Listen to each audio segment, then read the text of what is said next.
Pernahkah Anda membayangkan sebuah masyarakat yang hidup rukun tanpa memandang perbedaan, di mana keadilan dan kesejahteraan bagi semua menjadi prioritas? Pernahkah Anda membayangkan sebuah komunitas yang setiap anggotanya berperan aktif dalam pembuatan keputusan dan saling mendukung untuk kebaikan bersama? Pernahkah Anda membayangkan sebuah dunia di mana setiap suara dihargai dan hak-hak asasi manusia dijaga dengan penuh tanggung jawab?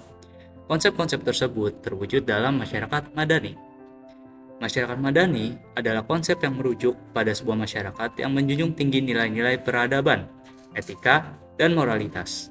Masyarakat madani dicirikan oleh partisipasi aktif warganya dalam kehidupan sosial dan politik, pemikiran kritis, toleransi terhadap perbedaan, serta kemampuan untuk berkoordinasi dan bekerja sama. Konsep ini bertujuan untuk menciptakan tatanan sosial yang demokratis, berlandaskan pada nilai-nilai moral dan etika. Allah Subhanahu wa Ta'ala berfirman dalam surat Al-Mu'minun ayat 96 mengenai masyarakat madani. Ayat ini berbunyi, "Tolaklah keburukan mereka dengan perbuatan yang lebih baik. Kami lebih mengetahui apa yang mereka sifatkan." Ayat ini sangat sesuai dengan tantangan yang harus dihadapi oleh masyarakat Indonesia untuk mencapai masyarakat madani. Karakteristik masyarakat madani. Yang pertama, demokratis, yaitu mengedepankan partisipasi rakyat dalam pengambilan keputusan. Yang kedua, toleransi, menghargai perbedaan suku, agama, dan budaya. Yang ketiga, berpikir kritis, mampu menganalisis dan menyampaikan pendapat secara objektif. Yang keempat, etis dan bermoral, yaitu menjunjung tinggi nilai-nilai moral dalam tindakan. Ancaman. Pertama, kualitas SDM rendah. Sebagaimana kita tahu, di berbagai daerah, akses terhadap pendidikan berkualitas masih sangat terbatas. Banyak sekolah di daerah terpencil yang kekurangan fasilitas dan tenaga pengajar yang kompeten. Hal ini berdampak pada rendahnya kualitas pendidikan yang diterima oleh sebagian besar masyarakat, sehingga menghasilkan SDM yang kurang kompetitif di kancah nasional maupun internasional. Berikutnya, rendahnya pendidikan politik. Pendidikan politik belum menjadi bagian integral dari kurikulum di banyak sekolah di Indonesia. Apa akibatnya? Banyak masyarakat yang tidak memahami hak-hak dan kewajiban mereka sebagai warga negara, serta kurangnya pengetahuan tentang sistem politik dan proses demokrasi tersebut. Di era digital juga, literasi media sangat penting untuk memahami informasi politik. Namun, kita harus cermat dalam memperhatikan berita yang ada. Berikutnya, ketidakstabilan ekonomi. Ekonomi Indonesia seringkali mengalami fluktuasi yang disebabkan oleh faktor internal maupun eksternal. Ketidakstabilan ini berdampak langsung pada kesejahteraan masyarakat, terutama golongan menengah ke bawah.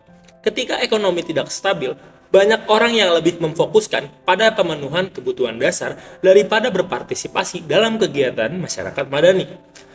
Akibatnya, pengangguran yang tinggi juga menjadi masalah yang signifikan.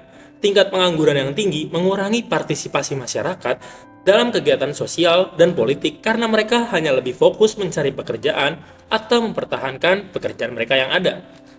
Terakhir, sikap acuh tak acuh terhadap politik.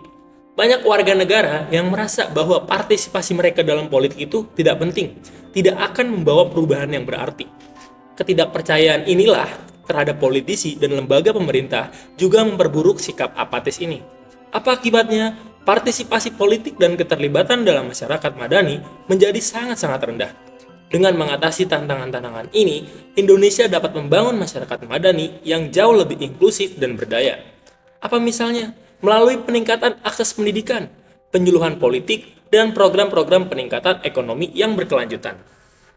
Solusi untuk mengembangkan masyarakat madani di Indonesia adalah dengan meningkatkan kerjasama antara pemerintah dan masyarakat untuk meningkatkan kualitas sumber daya manusia serta sistem pendidikan.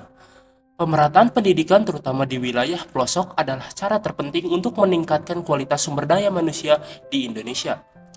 Lalu kita juga harus memperbaiki kualitas pengajar dengan pelatihan yang disediakan oleh pemerintah. Karena melalui pendidikan dapat memperbaiki kualitas sumber daya manusia di Indonesia apalagi diiringi dengan kualitas pengajar yang memadai. Selain itu, perlunya demokrasi pendidikan untuk diajarkan pada generasi penerus bangsa agar dapat menjadi masyarakat yang beradab. Toleransi dengan perbedaan yang ada, mengakui hak asasi manusia, dan menjunjung tinggi etika dan moral, apalagi sistem pemerintah Indonesia adalah demokrasi. Maka dari itu, perlunya menerapkan demokrasi pendidikan. Sebagai masyarakat Indonesia yang baik, marilah kita saling bahu-membahu guna meningkatkan kesejahteraan demi keberlangsungan Indonesia ke depan.